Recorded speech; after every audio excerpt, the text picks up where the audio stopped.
every drummer craps the bed when they meet Ringo. It's like, because you all, you just go, well, he's my reason why I threw my life away. You are listening to Artist on Record, the podcast, your ultimate intimate conversations with your favorite rock and roll artists from the 60s, 70s, 80s, and 90s, exploring the music and sharing historic rock and roll stories with you. The podcast is available on platforms like Apple Podcasts and Spotify and YouTube. Our guest today is 2002 Rock and Roll Hall inductee Mr. Stan Lynch of Tom Petty and the Heartbreakers. Stan has a new band, The Speaker Wars. You can get their new vinyl now. Just click on the link in our descriptions below. In this full episode, we discuss life before and after the Heartbreakers and The Speaker Wars. Now let's welcome Stan the Man to the show.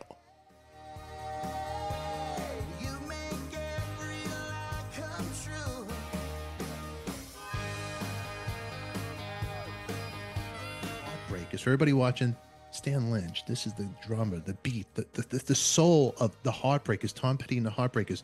The early stuff, nothing against the newer stuff, but there was a sound, there was a backbone to that it just, you could hear the difference on those records. I'm going to go on record and say Stan is the Charlie Watts of the Heartbreakers. Yeah, what Charlie Watts brought to the Stones, that is what Stan brought to the Heartbreakers.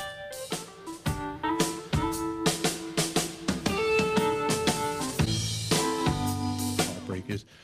How's it feel to start just a new band from scratch, digging with these cats? And well, it's a very natural progression. I mean, look, music is all I've ever done since I was a little boy. I had no other trick. So, I mean, the last thing I remember, I was playing in a titty bar and I had a Volkswagen. So the next thing I remember, I had a Volkswagen. I'm driving to California with $100. And so there's been no plan to any of this, and I've sort of fell into this band during COVID. Like you were mentioning, we were all kind of looking for stuff to do while we were burning our groceries and fire to our laundry and, scared shitless. So, I happened to know the other principal in the band. We were friends. We were co-writers and collaborators. And he basically was the one who just kept saying, look, these demos sound great. You need to come to Texas and climb behind a kit and play. And I'm like, dude, man, I did all that. And then right around that time, Mike Campbell was out on the road, and Matt Log, who we were just talking about, fabulous drummer. He was taking a little break to go play with one of his pals in Italy. And Mike said, would you sub for Matt? And so it all kind of conspired to put me behind a drum kit again for the first time in ages. So I sat down behind the drums and I went, well, I got a narrow lane, but at least it's fun. I'm having fun. And I've really done remarkably well, considering all I've ever done really with my life is follow my bliss. So this is just part of it. It's like, hey man, we wrote some cool songs. We made some fun demos. Hey, we made a cool little record. Let's go get in a band and have some fun.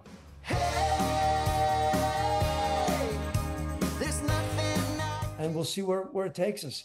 It's a real uphill climb now. And I appreciate you listening to the record and telling your listeners to listen to the record, because look, pride be damned. This is how it works. You got to plant seeds, and we got to grow crops. And I appreciate you getting down in there and throwing some seeds in the ground with us, because this is what in order to make this dream, this lie come together, I have to have people that want to see us play. And the only way I'm going to do that is by tell your friends. You make all my lies come true. You make every lie come true. It just has that authentic classic rock sound right out the gate, and which I love. I wish I could tell you we knew how to write a commercial song. It was no intention. That's what we wrote, and it was from an honest place. Because for me, once again, I'm a broken record, but my life has been pretty much wish fulfillment. Like, I said so much BS as a kid. I Mm. told so many lies. So I was so full of it, like, I got an 11th grade education, but boy, I told everybody who would listen, I'm going to be a famous drummer. Well, hell, I ended up checking off almost every box, like, I'm going to have a cool car. I'm going to have a house. It's like all this crap happened. So it comes from an honest place lyrically. You know what I mean? Like, I mean, every lie that I told it's manifested itself in some version of better than I could have expected. And It's pretty crazy when you think about that, you know, from yeah, being a fan of music and growing up with music from the 60s or the Beatles or whatever, seeing it all, and then it happens to you, you it's know, unbelievable. it's crazy. You can't, I mean, everybody processes fame and money at their own rate. Yeah. Like Tom processed it very quickly. He was smarter than me. I mean, let's give credit where credit's due. He understood what he was bringing to the world and the value of it. He had he had that sense of himself. I did not. Even when I was out of the group and reinventing myself and going in another direction, I had no sense of what we had done or what had happened.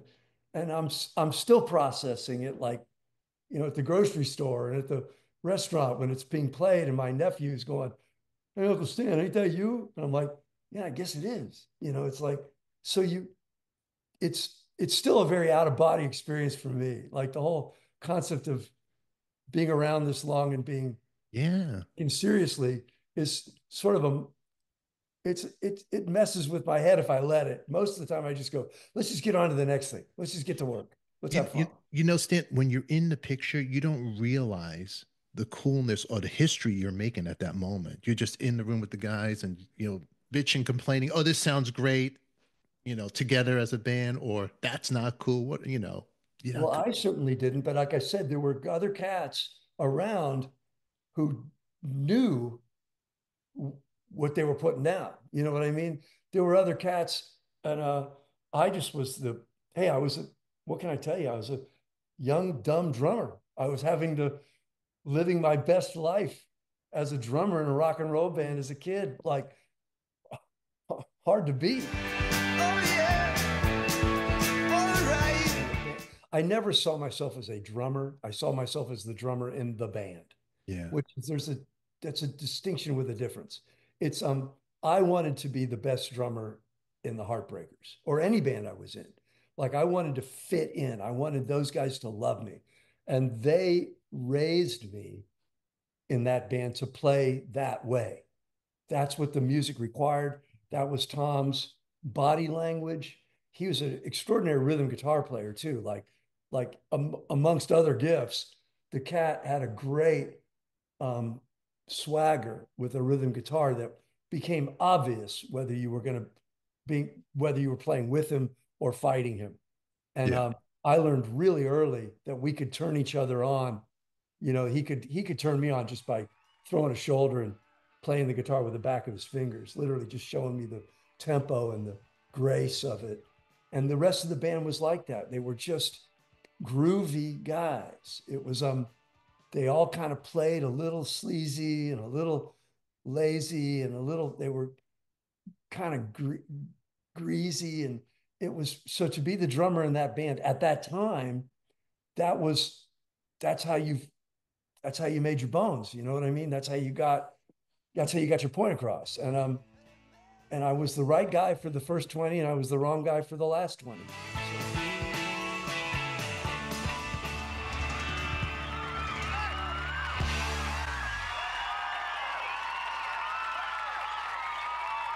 your first time jamming with the Heartbreakers, what was the whole setup? Do you remember a visual? The yeah, first song you played or a cover song? What was that all about? sure. I remember well, we all knew each other. We grew up in the same neck Okay. of the woods.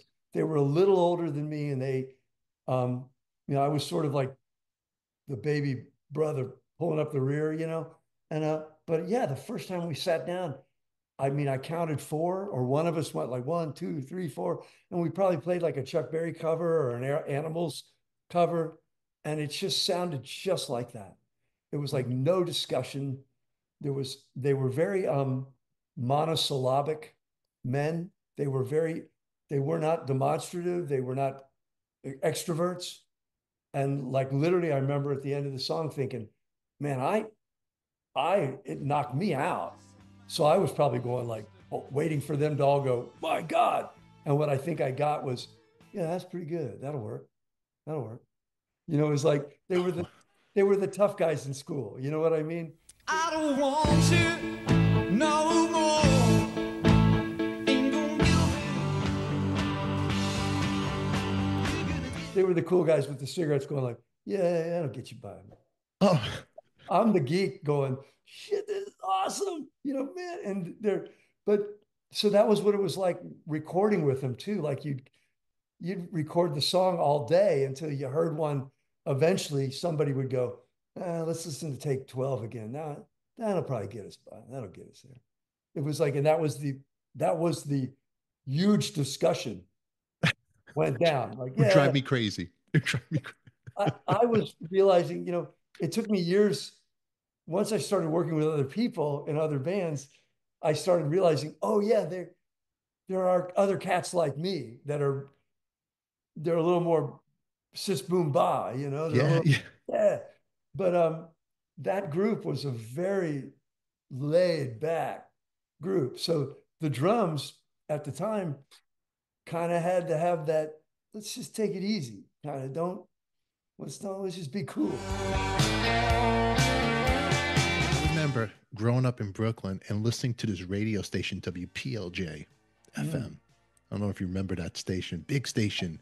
I think Jim Kerr was maybe one of the DJs. And I remember just when Refugee came on, I'm like, whoa. It sounded like the electric guitar with this punkier version of a Bob Dylan cat I sing. get that. I This get that. just so solid. I still get chills. I remember exactly where I was. There's a couple things in life I remember. I remember hearing that, and then I remember when John Lennon died, and that Yeah, was like where I was in that same downstairs in that room. You yeah, remember when right. Lennon passed away? Of Whoa. course. Yeah, I remember exactly where I was. Where were you at? I was at a place called the Starwood. It was a bar in Hollywood. And Yeah. I was sitting there watching one of my friends play. And he came out and he said, this is for John Lennon, God damn it. And I thought, what an interesting say. Why is he mad at John Lennon? And then it went around the room like like a joint. John Lennon was murdered. John Lennon was murdered. John Lennon was murdered. So he was saying,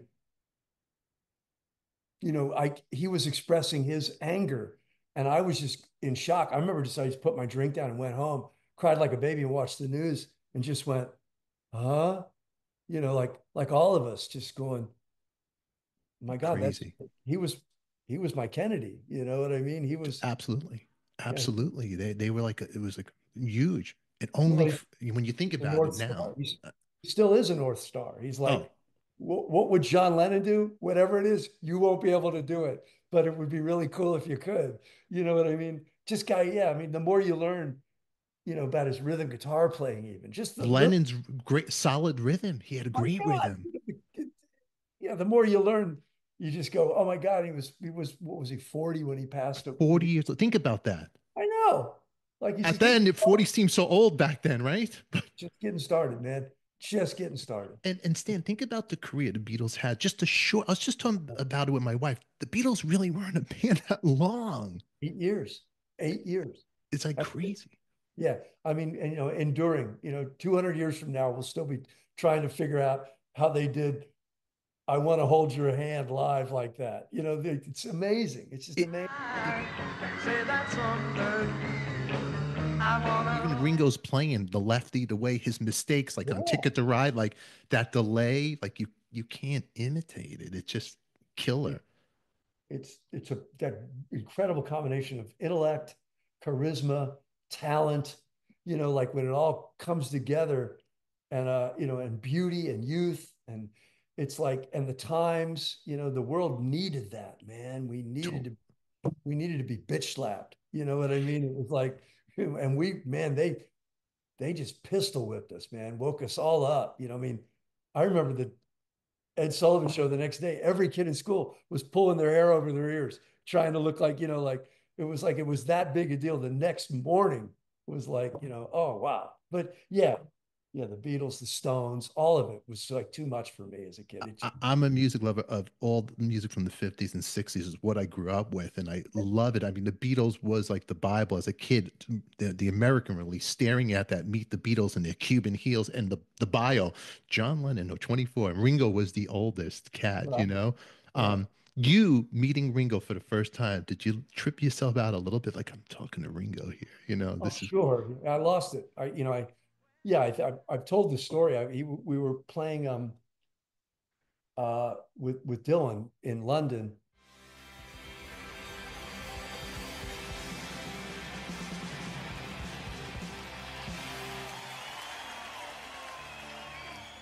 and there's a part in the Dylan set where Dylan doesn't need a band, so we all leave and he plays 4 or 5 songs acoustically. And I looked over and I saw Ringo and Barbara Bach sitting on my flight case.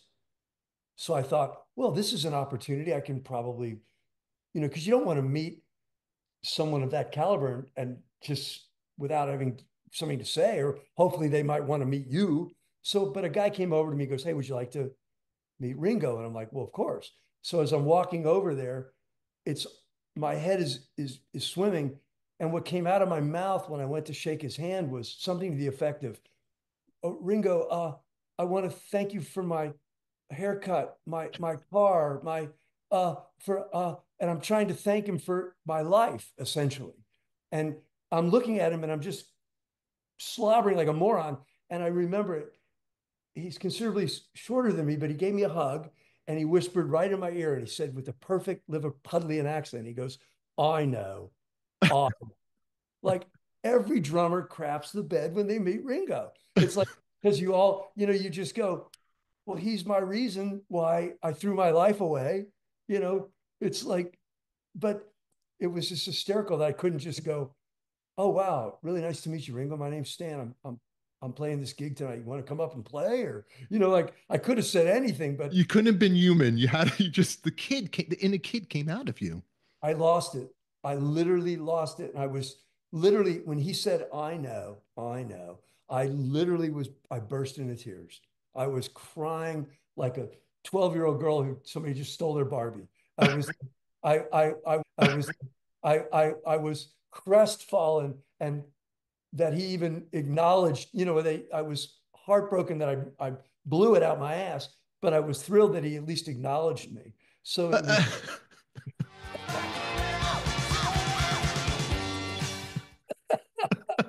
I totally, hey, that's how it was for me with Mike Campbell when I had him on the show. I didn't interview nobody. I totally killed it. And the person who hooked it up with is a friend of mine. I didn't even plan on wearing this Stevie Nicks jersey. My friend, I'm friends with Sharon, her backup singer.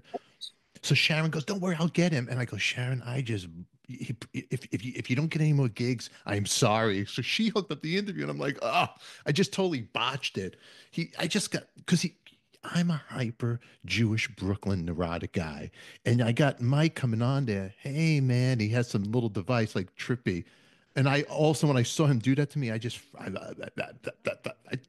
you get me. So I was like, I'm like, I'll never get him back on the show. It's over. But like what? It's like whatever. But you know what? no, Because the music, I can't believe I'm being normal with you because I've done so many. As a kid, you grew up with this music. It's you built this crazy relationship in your head, and you identify it, or you felt like a rebel at one time. And this is the music, like you reason I've been my hair for it, like Taringo, whatever. But you identify with, so you lose it a little bit. I totally get it. I gotta ask you. Actually, not to change the subject, he just passed away, which is a drag, Clem Burke. oh man, yeah, And that hurts. That one hurt. That hurt. Yeah, we opened for Blondie at CBGB's back in '76, and I know that there were other people on stage, but all I did was watch Clem, because he was just the most handsome, yeah, uh, studly, disciplined, great sound. I mean, he was metronomic, but in a really good way. I mean, it was like just powerful. He was East Coast, man. You know what I mean? He He, was absolutely like Dino Danelli. He was like a son of Gene Krupa. He was like one of those guys you just couldn't take your eyes off of. And he, I, I tried to be friends with him over the years, but he was a tough guy. He was a tough guy. it's so So, funny you said that. Yes. but it was like, but I couldn't help but love him. But it would be like so funny because I'm around him and I'm like, you know, I remember going like, "Hey man, can I give me your phone number?" Or something like that. And he goes, "Yeah, yeah, give me your phone number. It's just I'll take it, but I'm never gonna call you."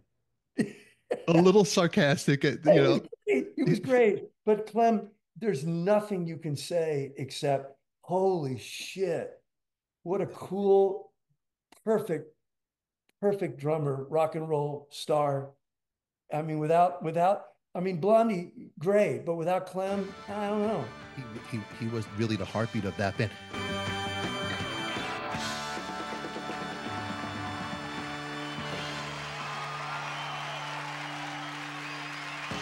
Definitely was a shocker hearing how fast he passed away quick Yeah, within a year. Now you guys played with the Ramones and Blondie at the Whiskey on true. Sunset Strip. Yes, we played with the Ramones a couple other times up in some theaters. I think up in like Washington, Portland, and maybe in Philly. We played, Wow. you know, yeah, they were fun. They were fun. Wow. What a bill, huh? I The guess, yeah. Heartbreakers. Now Well, the other Heartbreakers, Johnny Thunder's Heartbreakers. Now, did you ever get to hang out and meet those cats or anything like that? Or no, I don't think. I think there was bad blood. My buddy, I was friends with the guys, David Johansen band. yeah. Frankie LaRocca, the drummer for David, and they were all we played a bunch together. And it was Frankie, the drummer for David, who said, there's this other band, Johnny Thunders has a band called the Heartbreakers, and he hates you guys. He said, I go, oh well, I haven't heard of them. I said, like, I mean, my theory was, hey, let the best band win. Like, I don't know, like, what do but but I remember he said the quote was Johnny Thunder said, "You surfers stole my name."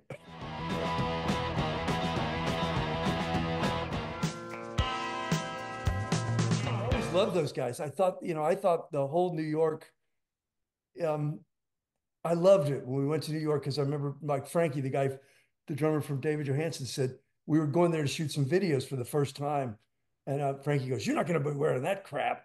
I'm taking you out shopping." So he took me, New York, like to all the cool secondhand stores and got my drags together, got me some boots, and he goes like, "You punks, you guys gonna look like shit if you don't." So I always respected my New York musician friends because they had style.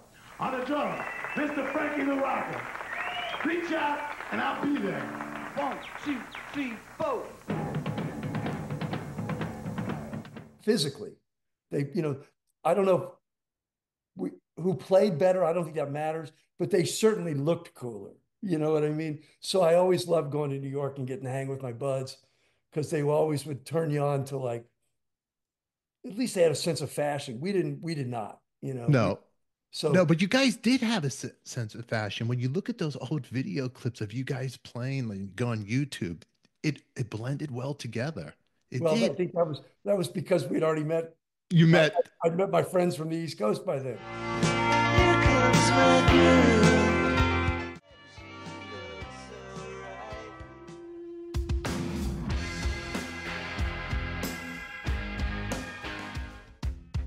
Losing half your friends. Remember that was 1980. Before then, you didn't even think about what you really looked like. You just No, tried to look good for the album cover or whatever. You tried to do your best. But when you knew the video was going to be on, you kind of went, well, shit, probably ought to put on a better shirt or something. as far as the Speaker Wars go, you got the two videos. The second video, which I'll put a clip for everybody to watch here, It Ain't Easy.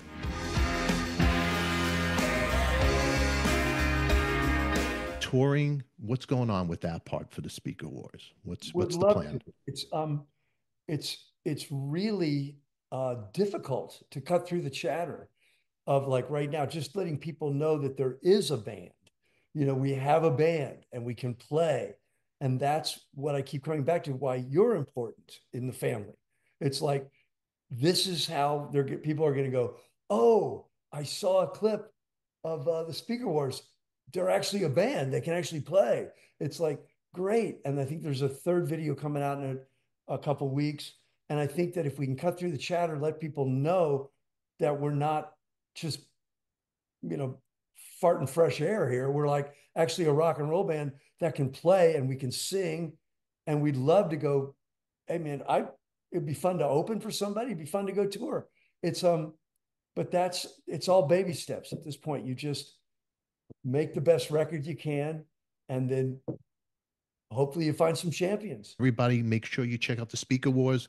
We got more stories right here with the man himself, Mr. Stan Lynch. Recording with the Speaker Wars, how did you guys record it? In a studio, old school, did you do it? Or people flying tracks? How did you guys do it? Well, we started during COVID, so that was a very bizarre time, as you all Twilight Zone. So I mean, I had to learn. I have a studio.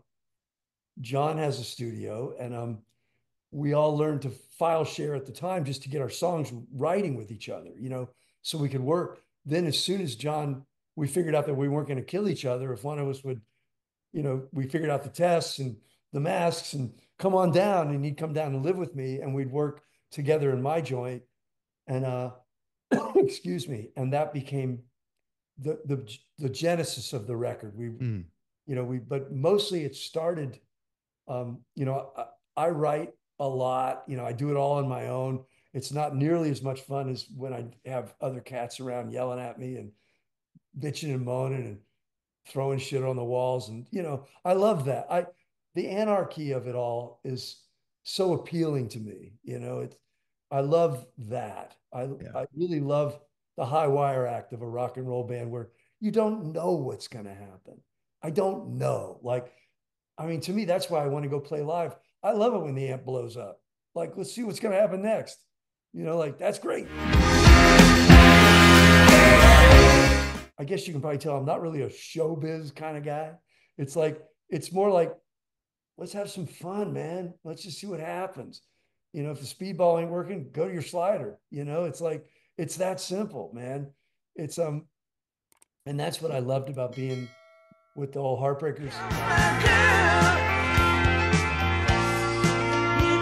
Guys, they were great at just playing on the fly, and Dylan was even more on the fly. Like, you never knew what was going to happen. Really? Oh, he's the most courageous rock star I've ever had the pleasure of backing up. Man, anything could happen. And it was like, you go on stage with a set list. We never played one song. You know what I mean? With Bob Dylan, he had the set list and he didn't follow the set list. Give a shit. It's like, why would he? He's just going to call audibles. It's like, and they would be songs that even he didn't write. It'd be like, we'd do a Willie Nelson song once, never, no rehearsal, in front of a stadium. Who cares? Like, Bob's like, yeah, so to me, that's the ultimate mensch. I mean, that's a badass, a guy who just doesn't give a shit. I'm out here because I want to see what we got. What do you guys, and who's going to back me up?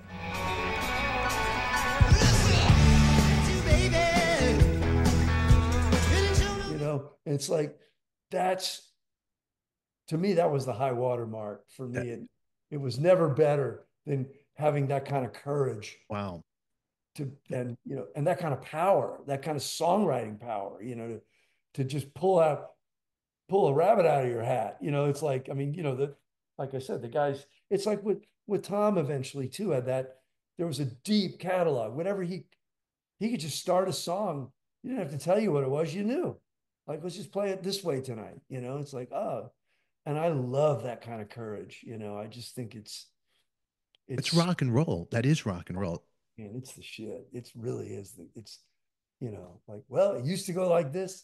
Now it goes like this. And it's like, let's just do it and see you in 4 minutes. Good luck, It, So, it's so fun when you talk about Dylan. I had John Sebastian on the show, and John oh, told me a story how Dylan wanted him to play bass in in his band. He wanted, yeah, and I don't know if you know the story about this. So John was just putting together the Love and Spoonful, and Dylan, there was no managers calling. It was just a phone call. Hey, John, yeah, I'm putting a band together. And then he goes, well, John goes, I'm putting my own band together. Just started writing some songs, Love and Spoonful. And he goes, oh, really? And he goes, yeah. And the phone just hung up.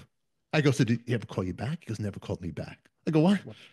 I go, picture if you would have just not said screw Love and Spoonful, just joined Dylan. He goes, I'd just be a bass player. That's it. I said, yeah. Hey, hi, John. Hey, so I'm just kind of thinking about going out on the road. And I'm wondering, you could, I don't know, you might want to come along and, you could, I don't know, maybe play bass. I don't know. It's the vaguest come on you've ever heard. Dylan's invitation to be in a band is the weirdest. So anyway, and I have to tell Bob Dylan after he does the pitch, I have to say, Bob, I kind of hooked up with these guys, and we've kind of written a few things and kind of committed to this idea, and I really can't just bail and come along with you on the run. And that was the last call I ever got from Bob Dylan. That was the last call. You get a congratulations from him? All right, well, good luck. Congratulations. All right, wish you a mazel, all this good stuff. Yeah, it was a little mazel. Yeah. Okay. John Sebastian walked into, when the band first formed, he walked in and cut a B-side with us on 6-string bass. Really? And it was amazing. It was, I was a huge Spoonful freak. I just love those records. And John Sebastian is an incredible songwriter. I mean, right up there. And he came in and we cut a song. It was one of the first times we were ever in a real studio. And he walked in cold. Just he happened to be probably working down the and maybe an alternate studio down the hall. And he walked in and we all went like, oh, it's fucking John Sebastian. He goes, what are y'all working on? And Tom goes, well, I got a song. And we sat down and played, and it's on the B-side of one of our singles, but it's like, what a great day. I remember meeting it, and I just couldn't, it was one of those moments where I couldn't take my eyes off it the whole time. So I'm going, that's John Sebastian, like, holy shit. And I still what do you remember the song, what it was? It's called I Don't Know What to Say to You. And it's on like I said, it's a B-side. And I don't remember maybe of like anything that's rock and roll off the first record or something, but it's a jug band kind of song. Yeah. It's kind of what you'd expect John to play on. And he's finger picking, and it's just like, it's magical. It's like Chet Atkins shit going down, and it's like, yeah, I was hanging on for dear life. It's a great little record, but he played through our lives early and almost like kind of validated it for us. It was like, well, John thought we were cool. I guess we're, Totally. Come on. I mean, back then, the songs he has written. Did you know that he beat out for the theme of Welcome Back, Carter? Originally, as he calls it, he said the Suits, they didn't want him. It was supposed to be Dion DiMucci writing the theme. Wow. And that's from him. I'll put a clip of that right here for everybody to see him saying that story. Show you this idea we have from this sort of New York show. We're getting all very New York writers. And, so would you write something? Because we already have one by Dion DiMucci. Sake, you want to discourage a guy? Right? Totally. So I go home that night and I write a really terrible song. Mm-hmm. But the end, welcome back, welcome back, welcome back. I go, that part's good though. Welcome back, welcome back. So then I kind of tear it apart, put it back together, and by the next morning I've made a toy demo on a, like 2 cassette recorders. Dudes are still trying to figure this out. Straight So face. they want to know. So, Mr. Sebastian, you got this assignment yesterday afternoon, right? I said, yeah. And you made this in time for this meeting. I said, yeah. Yeah, we tease him a lot, 'cause we got him on the spot. Welcome back. You've got this thing the day after we give you the assignment. I said, there's one thing you're forgetting here. I was the sweat hog. But that's a true story.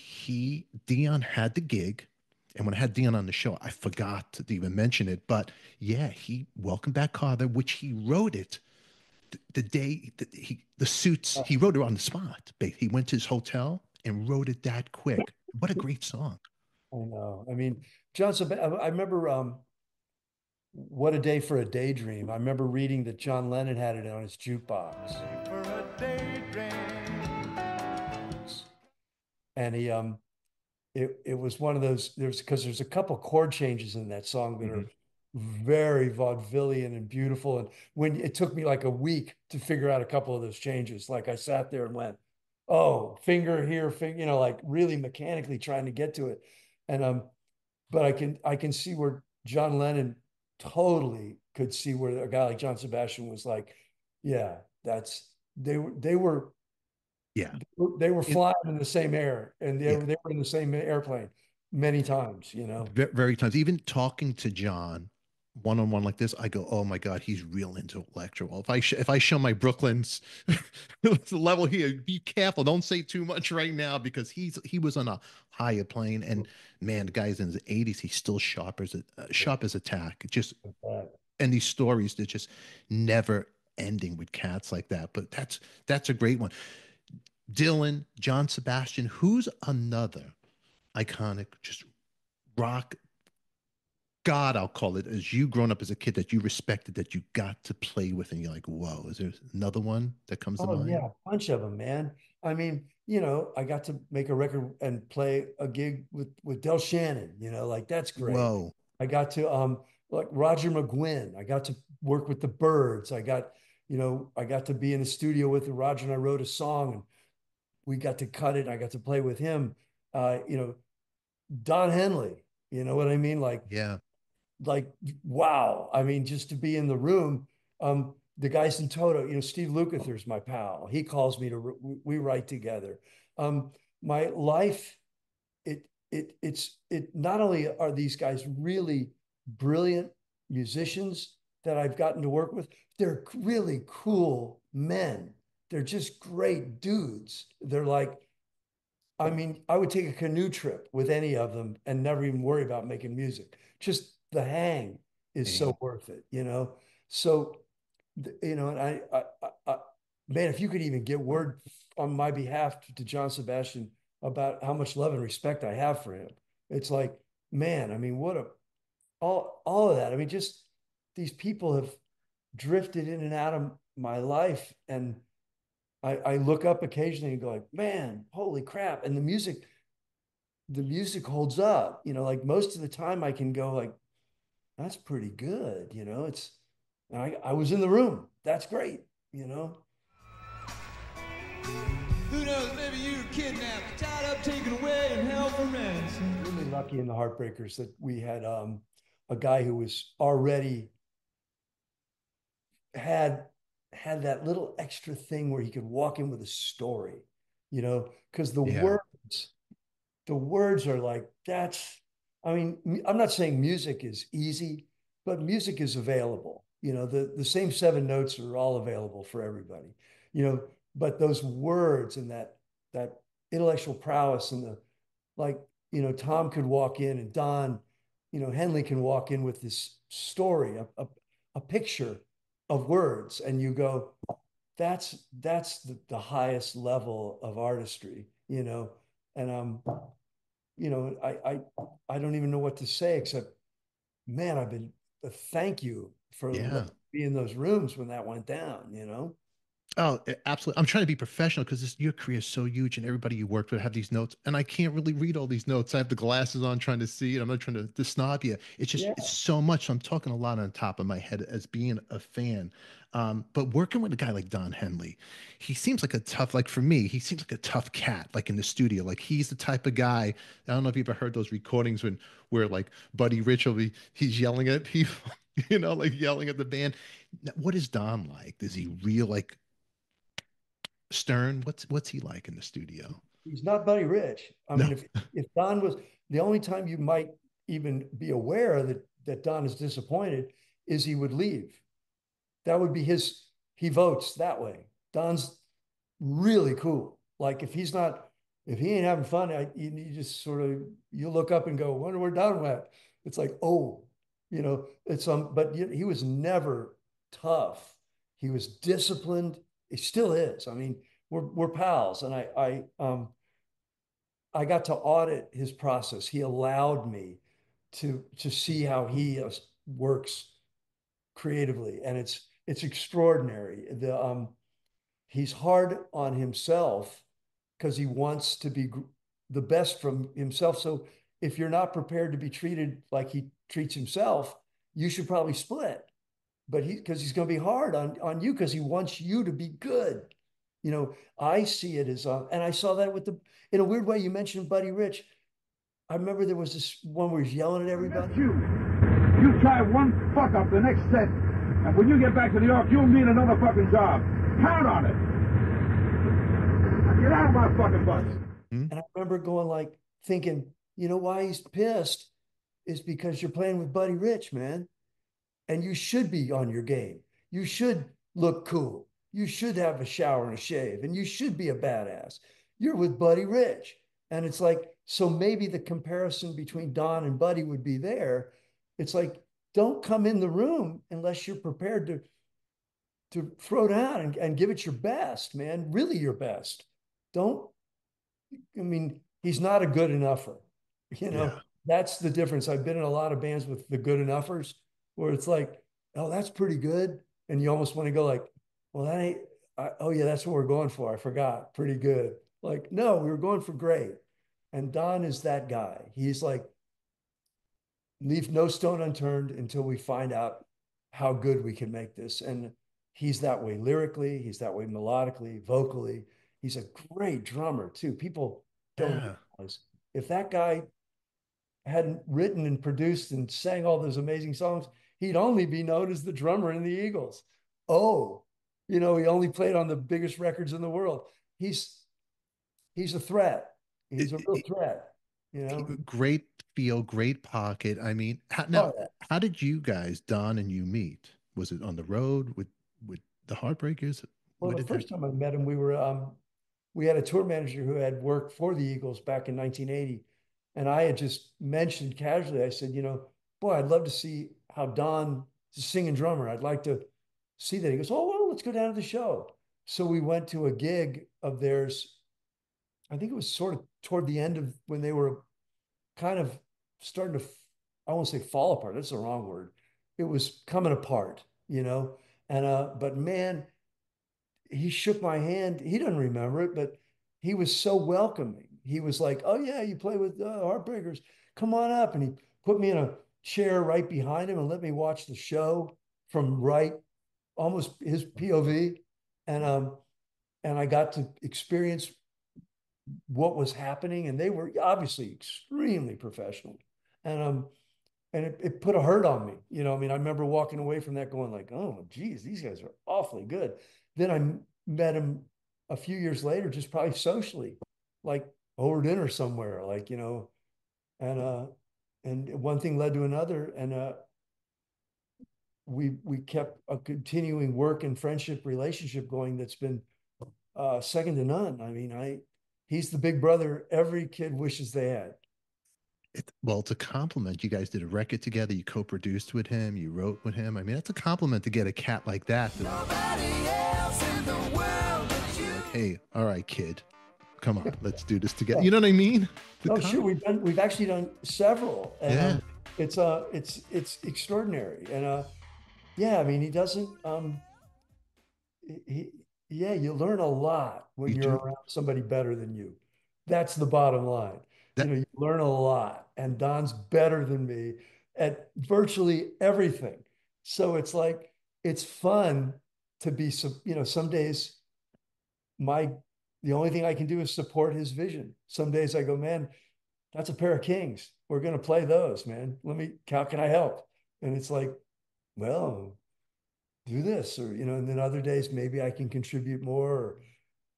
But being in the studio can be a very it can be a dark environment. It's not always fun.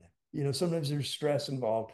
And I think that's where I think we might have bonded, is that we both will only get so dark for so long. And then we both have to go, there's got to be humor in this. And Absolutely. and I think being from East Texas and me from being North Florida, there was a nice commonality of everything from food to accent. We it was he was an easy guy for me to trust. I could easily trust him. It was like felt like somebody I had grown up with. It was like, oh yeah, like. But then I pinch myself too. Occasionally, I leave the room and I go, oh, that's freaking Don Henley. One of these nights,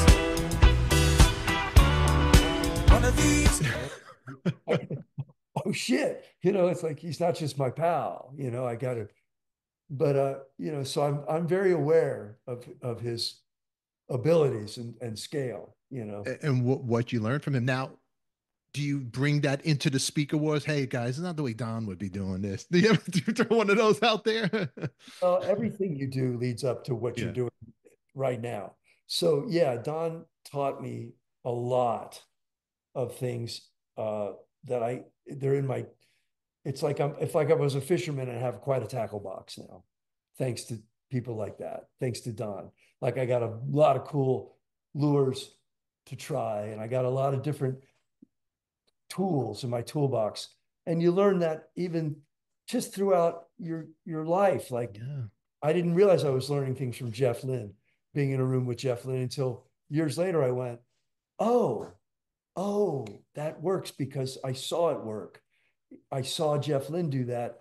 I know that this is a valid way to approach this. And you learn, even at the time when it can be painful, you're learning, because as you well know, you pay for your education one way or another.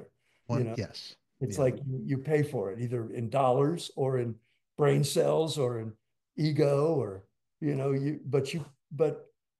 education doesn't come cheap, and a No, good education comes at a price. it doesn't. But being in the studios with cats like that, I mean, Jeff Lynne, I mean, ELO, when you go back to the ELO stuff, but even the move, for people who don't know, like fantastic, albums and just great. I mean, he was so Jeff Lynne as a songwriter, producer, fantastic, fantastic. Look, Jeff? I mean, you got to hang with him and work with Lynn, correct? With Jeff? I wouldn't say we got to hang, but at the time, Tom had done the solo record with Jeff that was very successful. Yeah. So he said, why don't we try it with the band? And Jeff, I think, sort of almost at gunpoint, said, well, it's not really my thing to do bands, but I'll do this. And we all had to learn that process. And it was awkward for us because we were a band and we were used to doing it our way. But Jeff, at the time, once again, it was like educational. So it was brutal. I didn't always appreciate the ass whipping I was getting, but it was later in life I realized invaluable, Yeah. invaluable, you know. That was around the time, right, when you split too, right? Afterwards, is it when you guys? I think I met him. I don't remember. I don't know the dates. Was that the last record? I don't know. Maybe that Trust me, might. somebody watching in the comments knows more dates better than you and I know, right here. I get yelled at all the time. You said the wrong name or this or that. Yeah, I don't know. Look, it was around that time. I think I know I did a couple more tours, and I can't remember what happened, but it was around that time. It was like a rift was occurring with me musically, that I couldn't be the drummer they were looking for. I couldn't do that. Yeah. It just wasn't in me. It would be now I could understand, but at the time it was like, hey, I got other things to do. And plus I was being offered other jobs that were a little more entertaining and more inspiring for me, you know? That's the key word. When you're not feeling inspired, you just like at that moment, you're just like, look, this is not the right place for me to be at that time. Well, I never had a job, you know, I've never thought of it as work. It's always just been my joy, you know, to get Creative, music an with, artist. yeah, I get to make music with cool cats. And when it got to be, it felt like a job that I wasn't really cut out for. It's like, as my dad always used to say, he goes, the only thing wrong with this picture, Stan, is you're in it. It's like everybody else belongs in this picture but you. And it's like, that's when that's actually true, it's brutal. And that's part of that song, we Speaker War song, It Ain't Easy. It ain't easy losing half your friends. You know, like letting go and holding on. And, you know, it's like it ain't easy, you know, when you knowing that you've had enough. It's like there's a lot of truth in that lyric to me. Like it tells a story about like, hey man, when it's time to step aside, you should probably leave 5 minutes early than 5 minutes late. You know, it's more graceful to get out while you're still smiling. You know, it's So always. that so that song, It Ain't Easy, there's a part of the story in that song that's a part of your time around that time, separation with the Heartbreakers, Oh, a which is lot. Everything I wrote about on this record with the Speaker Wars probably ties directly to relationships that are being severed, that were severed, and the biggest severance, for lack of a wrong term used in this day and age, but the the the most painful separations were happening for me with the band, and with Tom, and with management, and with the crew, and all these people I grew up with that I loved so deeply, and pulling away from them created so much turmoil that that's probably a lot of that record lyrically for me. Ty was inspired by all of that upheaval, you know, like still, I was still processing it, you know, 20 years later, I'm still processing what happened. What did I do? Where did it go? And so a great deal of it. And there's a agree. song on the record called Forgiveness Tree, which is I hope you get to hear it in a week or so, where it talks directly to like how you mend fences when it's over, you know? Is there a song on that record to Tom, like a message or something you're singing to him or Oh yeah, of course. It's all, maybe it's not specifically, but he's there. Tom, Tom's in my dreams. Tom's in every shot of whiskey I drink. You know what I mean? yeah, yeah. He's in every joint I smoke. He's in every sunrise, and sunset.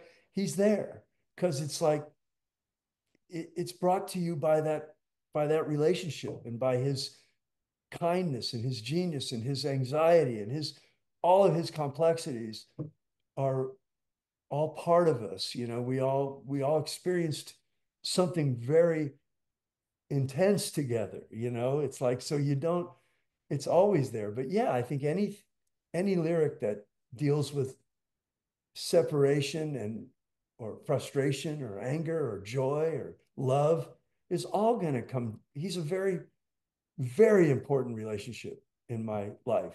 I'm not afraid to Absolutely. admit it. He's a, Absolutely. all, When you all those cats are. All those cats are. Even the guys in the crew, they're important to me. They were big, big league players in my life. when Stan, when you and the Heartbreakers separated, okay, you went your way, they went their way. Did you speak to anybody during that in between, like Tom, Mike, anybody about Tom, Mike, anybody Bema? No, nobody. No, it was a complete fracture. It was the cleanest bone break I've ever seen. And they needed to move on. They got another drummer and they got another life and they went forward. And I needed a clean break. And I needed to become a writer and producer. I needed to quit being the drummer in Tom Petty and the Heartbreakers. I needed to get my own last name back, and go Yeah. work.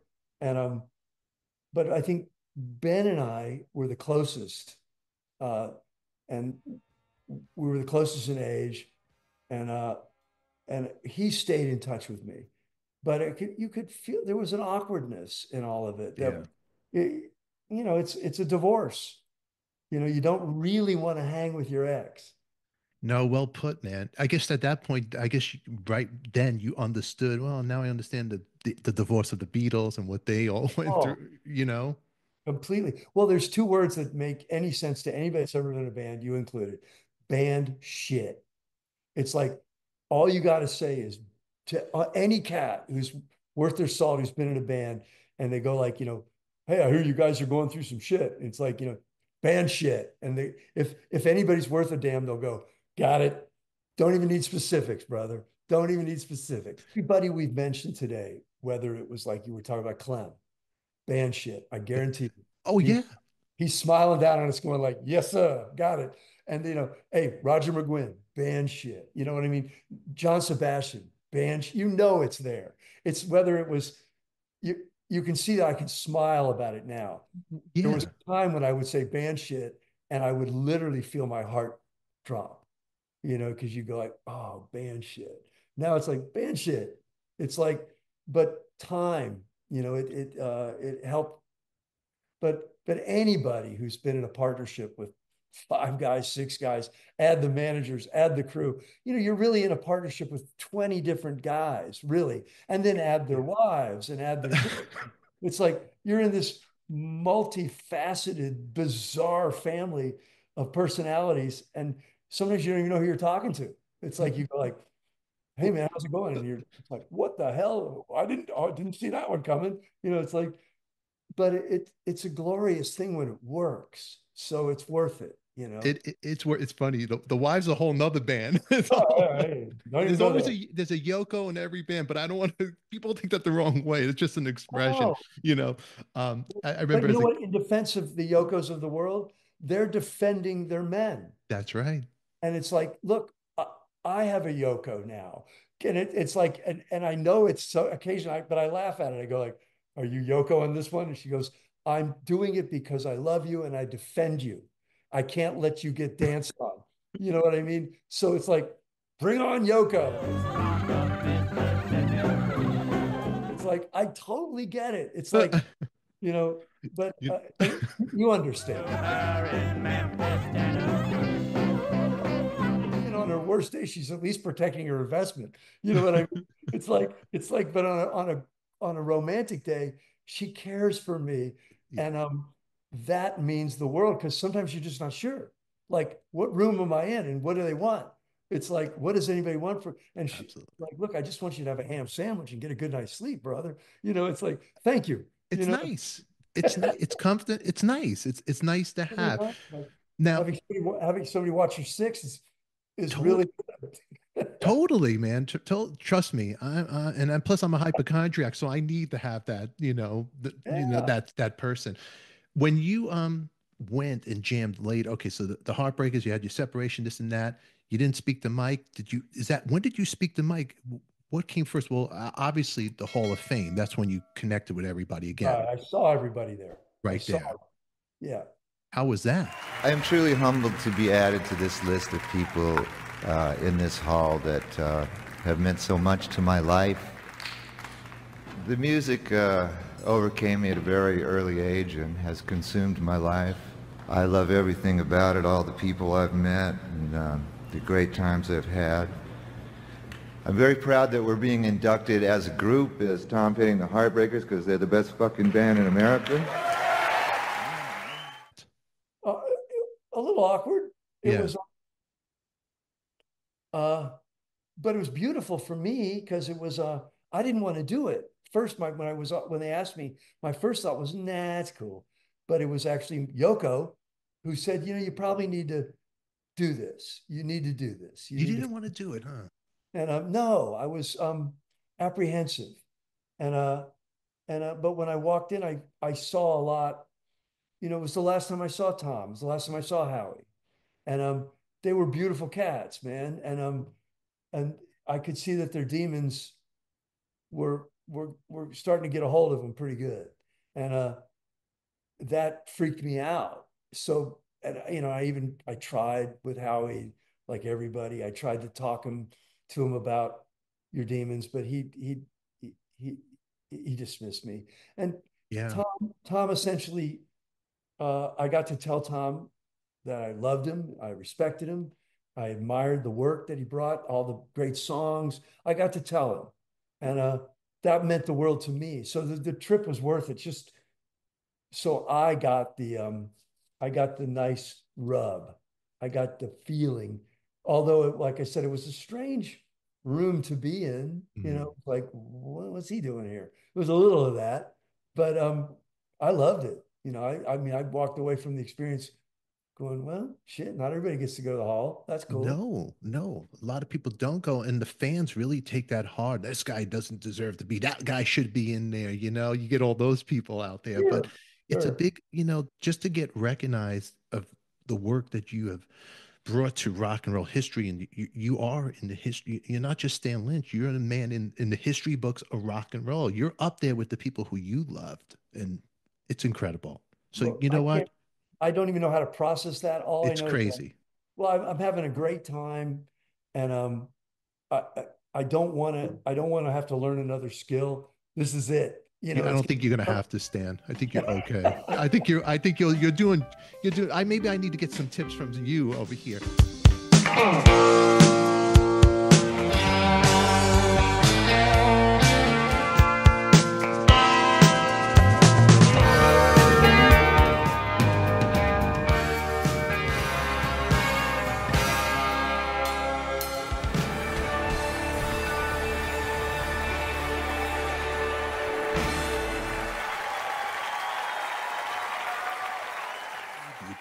You ever talk to yourself like, Tom, do you hear me right now? What would you? Do you ever say anything like that ever? Are you kidding?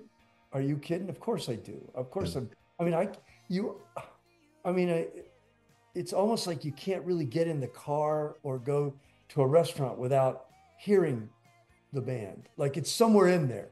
And sometimes I think I'm getting pumped. Like my nephews will go like, Uncle Stan, did they know you were walking in? And I'm like, no, they're just playing the waiting. I don't know why, but it's like Wow. so. But of course, I'm always like going like, wow, dude, you're here. Like, did we do that or did I just dream that? Like, did I make that up? Like, no, we actually made that record. Oh, that's a good record. Or, or I'll see something like they released, Cameron Crowe released an old movie that we did years ago for Long After Dark. And I saw pieces of that and I'm going, wow, look at them kids, man. They were having the time of their lives, man. They were really, we were friends. You could feel it. We were buddies, you could see it in Yeah. everybody's body posture. Like, and so yeah, I talk to him all the time, man. Of course. I take Howie for walks with me on the beach, man. I literally grab his hand and take him for a walk. It's like, of course, these guys, they're, What a fantastic bass player Howie was. And it's unfortunate he passed away at such a young age, a oh my baby. God, he's a kid, he's a little boy. And yeah, and it was to me, it's hard not to get mad, but I didn't know I wasn't there. But part of me is like, how could you let this happen to Howie Epstein? You know what I mean? It's like, but that's every man, When somebody doesn't want to help themselves, you can't. There's nothing you can do.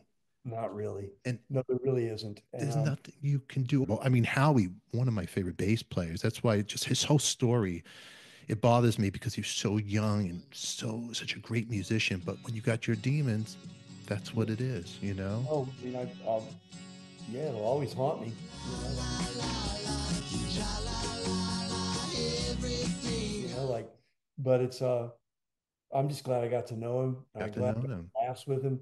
We got to, we had a lot of really good moments. I mean, yeah, Spinal Tap shit all the way. We had it all. I mean, it was like, so those guys are, yeah. I mean, if we meet again, that would be great.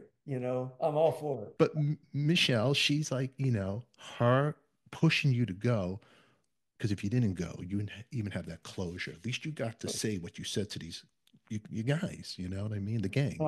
It was very important that I go. Also, I hadn't played drums in ages Really? when I went to do that. And Michelle had never actually even seen me play drums. Wow. Yeah, she'd never seen it. So it was like she was probably more frightened. Like, are you sure you can do it? And I'm like, probably can play drums. It was like, but I hadn't touched the drums. When at the end of the when I was out of the band, I put the drums down. I mean, I literally packed them up. I gave 99% of my equipment away. I just was like, we're done. And Wow. and I didn't even think about them again. I really didn't. And it was just sort of like, I thought about him in terms of when I was making demos. Like I probably can play, I should do the drums for this, but I never thought about playing again ever. So I actually had to kind of practice for the Hall of Fame, like kind of learn how to play drums a little bit. So you went, you set up the kit, and did you have in your house, or how did you go about Yeah. practicing? Just Nice. Put a kid up in the garage and started banging like a little kid again. Just like better go bait on my pots and pans for a week. Just make sure I like a can. kid, like learning your own stuff, huh? Exactly. Like I just go make sure I can actually hold the line for 3 minutes. Now, while learning everything, did you say, "Hey, man, I should have played it this way"? Now that did you try to, or you go, "Wow, that was really genius of me back then"? Because you're No, different I think from I'm like I think I've forgiven my all my sins as a drummer. I've forgiven them all. It's like forgive him, he did not know. now. So then you do the Hall of Fame. Then afterwards, you reconnect with Mike. How was that when Matt Log went to play? When he That's many years later. Many years later, yeah, we're going now. Well, Matt's a great drummer. I Yeah, mean, Matt was so kind because I called him when Mike called me and I just said, "Hey, Matt," he goes, "Oh man, great to hear from you." And I was saying, like, look, I'm trying to learn your charts. I said, I've never done that before. I've never learned anyone else's drums ever. Like, this is a first for me. I've only learned how to be me. And he's like, "Oh, don't worry about it, man. Mike doesn't care. Just get a groove. Don't." Because I'm going like, "Are you doing a slip a diddle or like I'm trying to get my figuring it all out. I can't write a chart with a shit anyway." yeah, And Matt can because he's that guy. And I said, "Man, I'm having a little trouble understanding some of your pieces." And he's like, "Man, Lynch, give it up." And he was so sweet. He sent me this fabulous drum workshop bass drum pedal because I said I'm struggling. And one just showed up at my door, and he's that guy. He's like yeah. drummers are generally the salt of the earth. They're generally to give you the shirt off your back. And he wanted me to have a good time. Immediately. And Mike was the same way. I'm going, "Man, Matt." He's like, "Yeah, just catch a groove." And I don't think I even got to rehearse. Mike, I was hoping I'd get a few days rehearse, but it was during COVID, and Mm. literally walked out cold essentially to play a Dirty Knob set. And I'm like, "Well, I don't know what the hell's going on." So, but Mike, he's great. Mike's another one of those guys who's just, He is great. It's funny when you hear him sing now. I go, God, him and Tom. They're so much. They're so similar. It's almost like one. The tone and the voice. You know what I mean? well, They they marinated in the same water. These are the best of times. You can so that'd be kind of cool if the knobs and you guys go out even together as a I would love it. I don't know if that's what Mike would want to do. I just don't know. But I'd love, hey, look, I want to, like Ron Blair, the original bass player, is still alive. Mike's still alive. Ben Munt's alive. I'm alive. I would love to make a noise with those guys. I didn't even want to go. It's not like I want to tour. I just wouldn't want to go into somebody's garage and just jam because it's a really special group of cats. But yeah, Mike getting to connect. The most exciting thing about the knobs was that I connected with Mike. Listen to the stories we could tell. And yeah, he had a great band. He's got, Jason Sine playing guitar, fantastic, and like Lance Morrison's playing bass. Great. I mean, they were great yeah. cats, man. And so I got to be in a band and they took me in, you know what I mean? So and they didn't give me a whole lot of shit. You Because know, now, does he have the same studio that where he used to rehearse with Tom? That's the same lot. so I mean I think it's the rehearsal studio. Oh, well, there's that. Yeah, there's that. But then Mike has his own studio It's his own at studio. home. Yeah, Mike's a very accomplished engineer, you know, as well as a producer and guitar player and songwriter. He's got all the abilities to assemble music at every level. You know, he's got all of the, and he's got sonic engineering from the ground up, from a 4 track. He started Wow. Wow. there.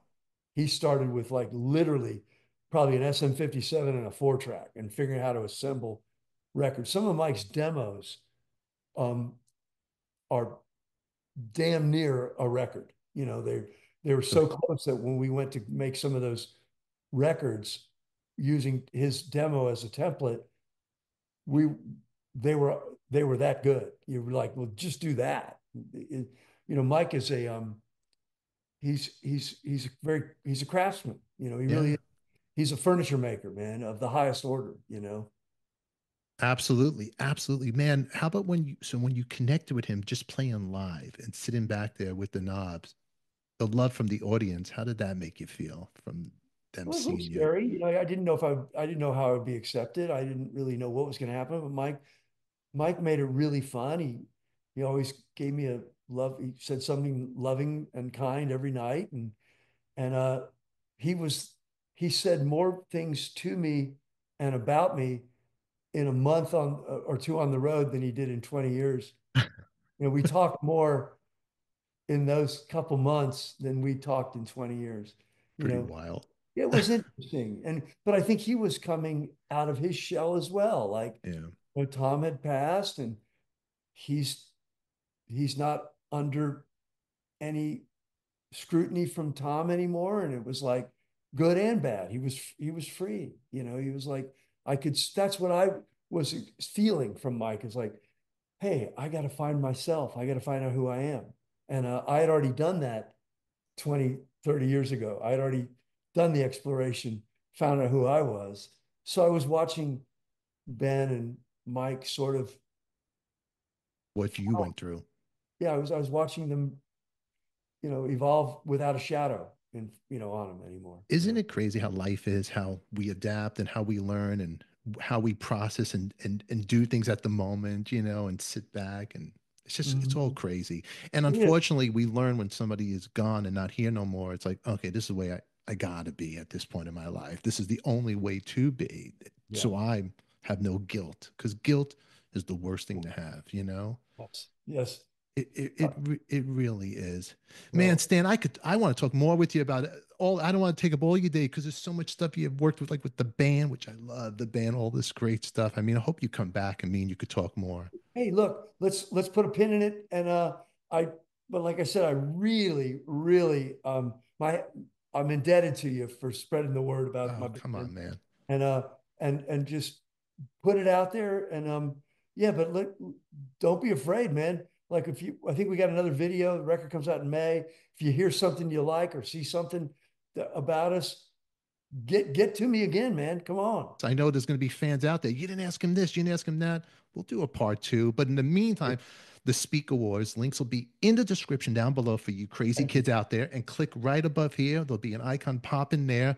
2 videos are out now, but there'll be another one. And you'll go right to the website, follow them, and subscribe to their YouTube channel and give them a thumbs up and post your comments. Let the Speak Awards grow. Let's watch them grow and demand them to come to your town, kids, okay? We'd love to. Oh, hell no, that was fun, man. And look, just have a really good rest of your day. You too. Shalom. Talk to you Shalom. That's it. It's Passover. Happy Easter, Passover soon. for everybody out there. Make sure you guys click here and here for our next episode. Remember, who loves you, baby? We do. We'll catch you all later, kids.